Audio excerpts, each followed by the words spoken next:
Hello everybody, Jake here, and welcome back to the channel. Hopefully you guys are all doing great. This special feature of Overland Hacks, episode 3, we are on now, is going to be your building your rig. And I really wanted to get this information out there because I've gotten a few people that are asking me, hey, if you're building your rig, what are some of the things you think about? And, should I do this? Should I do that? And I really wanted to get these 5 hacks, so to speak, across to you guys for anybody. That's, whether you're first starting out, whether it's stuff that you've already thought of, if you're a beginner, veteran, everything like that. So Overland hack number 1, become a jack of all trades. Now, what is a jack of all trades? That means that you are involved in a lot of stuff with your vehicle. You are, learning how to do the electrical in your vehicle. You're learning how to do just your regular maintenance. You're learning how to, if something's broken, you can fix it. Um, Lighting, welding, you basically can have a basic understanding of everything that goes on with your vehicle. And that's great. That's really important because, for example, for welding, if you're doing your own welding on your vehicle and if it's damaged or anything like that, you know what to look for over time. You're going to know the difference between a good weld and a bad weld. Um, with electrical has a lot going on. You're making your connections, knowing what wire sizes to run, fuses, relays. If you know what those systems are and where you put them because you did your own wiring for your own vehicle, you're going to be able to self-diagnose it a lot easier. And you're also on top of that going to know what tools you're going to need to fix those problems. So wiring, you might need crimps, you might need butt connectors, you might need fuses. And when you're learning how to, like, let's say, do your own lights and stuff like that, you're going to also learn other processes like tying that wiring into your vehicle's wiring and understanding where the fuses and stuff like that come factory with your vehicle, where they're located, and every little thing like that. Um, your regular vehicle maintenance, knowing the location of your air filter, maintaining it yourself, knowing how often it gets dirty, knowing when to change it, knowing if maybe you need to look at a different alternative. Maybe you should go to a oilable filter. Maybe you should go to a K&N. Maybe you should go to a closed air intake system. These are all crucial things that you are going to start to notice and start to really figure out when you're doing your own vehicle maintenance and stuff like that. Being able to fix stuff. If you have a upper control arm that needs to get replaced, knowing, okay, I'm going to need a 17 millimeter wrench, 17 millimeter socket for certain bolts, and then I'm also going to need a 15 millimeter short socket and then a 50 millimeter deep socket. Just simple stuff like that, and knowing what tools you're going to need to fix certain things on your vehicle. I like to do my own maintenance on my vehicle because I like to know what tools I'm also going to need to fix it. Every time I work on my truck, I always use the tools that are in my truck. I don't typically come to the toolboxes behind me and start grabbing stuff out of there because I want to be able to fix my vehicle with the tools that are in my vehicle. Because when it comes out onto the trail and we're out in the middle of nowhere, I trust and know that, hey, I have all the tools to fix this, and I have all the grease if I need to. I have oil if I need to. If I have any JB Weld or any other trail fixes and stuff like that, I know how to do all that. And that is crucial, I believe, for what we do, especially if we're going to be out in the middle of nowhere, is become a jack of all trades. Learn as much as you can about your vehicle. So, overland hack number 2, buy quality items. So let's say I'm going to replace a lower control arm on my truck, or a CV axle, or something like that. I'm going to buy the better quality part. I'm not going to go on eBay and buy a cheaper part just because it's cheaper. I'm going to buy something that's high quality. I want something that I know is going to last. I don't want to get out in the middle of like the desert or in the middle of the forest and find out, oh, well, maybe I should have just paid a little bit extra and got that better quality part. I will buy high quality parts every single time, all day, every day, because when it comes to what we do, we want reliability. And you get reliability when you buy better parts. And look at reviews on parts. Look at, hey, maybe this part lasts a lot longer from this company, but this part lasts a lot longer from this other company. Do your research. Quality items, off-road lights. I use Baja Designs off-road lights. I'll be honest with you, yes, they are a little bit more pricey, but here's the thing is I know I use my lights. I couldn't tell you how many times I've come into camp and it's pitch black. We got to look for a campsite. We're super tired. We just want to find a campsite and then go to sleep. Or we are planning on getting to one destination, and to get to that destination, it's already late. We have to drive for a couple hours in the dark on random dirt roads to get to that campsite. I'm using those all day, every day. I've used cheap aux beam lights. I think we all have at some point in time. We've used cheap lights, and you're not going to like the results. If you're looking for longevity, and you're looking for reliability, buy good quality stuff. And on top of that, it gives you the reassurance of, hey, I have good quality stuff that I can rely on. And on top of that, you don't have to replace it with something better down the road. You buy something good quality, you don't have to replace it usually for a long time. And going through all the trouble of having to remount it, rewire it, and then change everything because you decided to buy something that was crap in the beginning, and then you decide to buy something that's better later on. Just buy the better item or piece later on. And that also goes to cooking stuff. You're gonna be if you get into this where you're going on long extended trips, 5-7 day trips even, you're gonna be cooking a lot. Buy good quality cooking items. I use Scottle because I built it. I knew it was good quality. I know the quality that I can put out, and I can trust it. It's going to take time. It's going to take research. You're going to have to change stuff here and there, but I trust the quality that I put out for what we do. And again, do your research on whether or not that particular thing works for you. Maybe you like a specific type of cooking. Maybe you, like me, I like to use a Scottle. Maybe you like to more use like burners and stuff like that. Everybody's different. There is no one way for anything that we do. So buy quality stuff. Overland hack number 3. You guys ready for this? Okay. This is going to blow your mind. It does not matter what you are driving.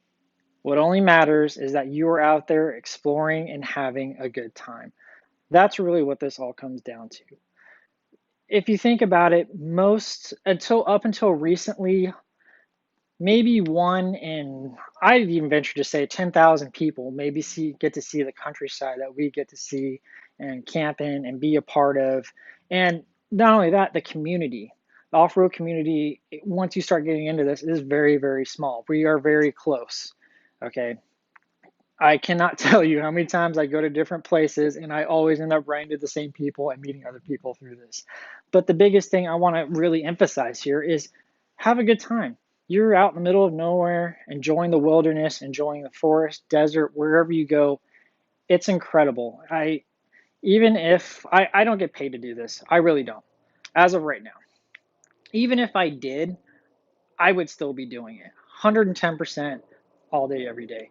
I have the opportunity to go and see places that, like I was saying, nobody else has ever seen.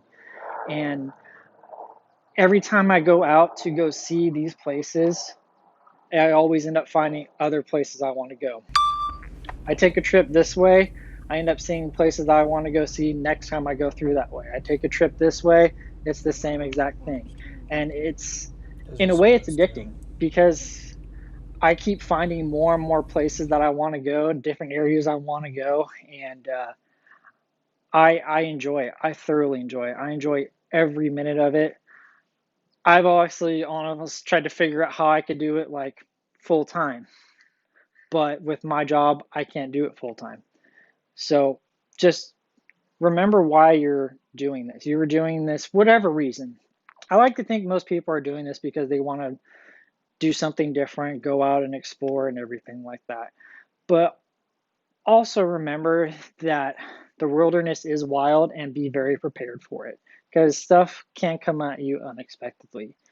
And the other thing I also really want to emphasize, especially right now, is be very careful about the places you are going and who you are telling about these places. Um, it breaks my heart, honestly, that these places I've been going to for years are now being trashed, are now being destroyed, being closed down because people can't pick up their trash. Um, it it honestly does suck, especially when you've been going to some of these places for as long as I have been. So be careful about if you're posting on Instagram or YouTube or whatever. I've learned my lesson. I typically do not tell people where I am going unless I trust them full heartedly that they're going to go to that place and they're going to take care of it. And even if I do go to these places and I see trash and stuff like that, I will pick it up because the last thing I want is these places to get closed down because I want to experience them. I want my girlfriend to experience them. I want my kids to experience them. So just take care of our land. This is still the greatest country in the entire world, and let's just all come together and take care of it. All right, Overland hack number 4: weight is not your friend. If you haven't already come to this conclusion, or you probably will very shortly, uh, you got to figure our vehicles are rated for a specific gross vehicle weight rating. Most of us are probably close to that and are probably exceeding that. And on top of that, you're off-roading your vehicle with all that extra weight. So stuff is going to need to be reinforced. Stuff is going to need, you're going to need to, beefing up suspension. You're going to need to beefing up um, sometimes even frames. The list goes on and on. The best thing that I can say that you could easily do is just to keep your vehicle as light as possible. Utilize lighter weight bumpers when you possibly can.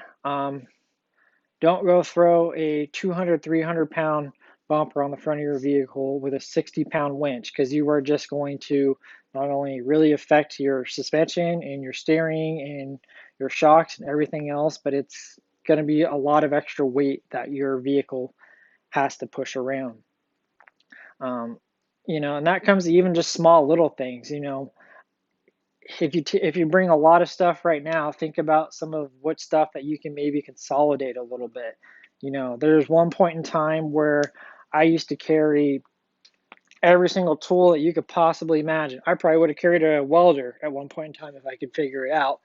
Now I just look at all that and think, what the heck was I doing? It was a lot of extra weight.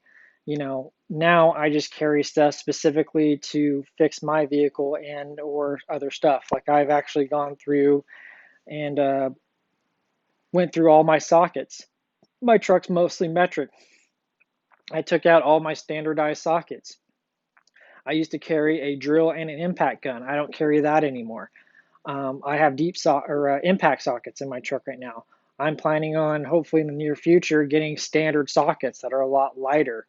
Um, I used to carry a lot of extra stuff, and the more I understand now that that's extra weight that could really be helping you as far as gas mileage. Gas mileage also is going to help your fuel range. Having less weight is also going to help out your motor. Your motor's not going to have to work as hard when it's off-roading because of all the extra weight. It all ties in together. Utilize aluminum wherever you can or lighter weight stuff. Um, I'm probably not going to utilize aluminum for my roof racks and stuff that I'm throwing on top of my truck, but if there's a lighter option for a roof rack for your vehicle that's maybe might cost a little bit more, but it's going to weigh less, I would definitely consider it because that all kind of comes into play together, especially when it's on top of your vehicle. Having a lot of weight up top is obviously not very good. So keep in mind the biggest thing. Weight is not your friend, and if you can save some weight in certain areas, definitely do it. And Overland hack number 5: do your suspension last. Now, this might come to a shock to you, but a lot of people, what they typically end up doing is they do their suspension first. Get a new rig or new vehicle, and then they think, all right, well, what do I want to make better? Most people, they usually come to suspension after they've done tires and a few other things. But here's the problem. So let's say you do your suspension first, right? Now let's say you've added on since then a 100-pound bumper with a 60-pound winch, 160 pounds in the front, added on a rear bumper that probably weighs 60 pounds. And then let's say you add on a full-size spare tire. Let's say it's like a 33, and that probably weighs another 60 pounds. So 120 pounds in the rear. You've added on racks and all your camping gear, and you've really dialed your rig in, and you've got everything that you need. You could add close to up to 600 pounds to your rig and not really notice it because you've added it throughout the process of building it. So the problem that you'll have is now you got this really good suspension set up for your rig, but it wasn't set up for your rig as it sits now because you've added everything to it, and you've changed. If you've changed like some of the way the rig reacts. Maybe you're more back heavy, maybe you're more front heavy, maybe you're a little bit more top heavy because you have a lot of gear up top or a rooftop tent or whatever. So what I really recommend to a lot of people to do is not only to do your suspension last, but also weigh your rig from time to time. That way, when you officially set up your suspension as well, your suspension is set up for your rig as it sits, fully loaded, ready to go, and you've done pretty much everything that you wanted to do to it, and it's set up for that. And coming back to weighing your rig, I weigh my rig locally at a feed store because they happen to have a scale there. I weigh it all the time, and I also like to keep track of when I add stuff to it, how much it weighs and how much weight I'm adding to the front, how much weight I'm adding to the back, to the top. Every little detail counts. As we mentioned previously, weight is not our friend. So with that being said, guys, do your suspension last. Now, coming back around, I hope you guys have all been enjoying the videos, and I have a bunch of more Overland hack videos definitely on the way.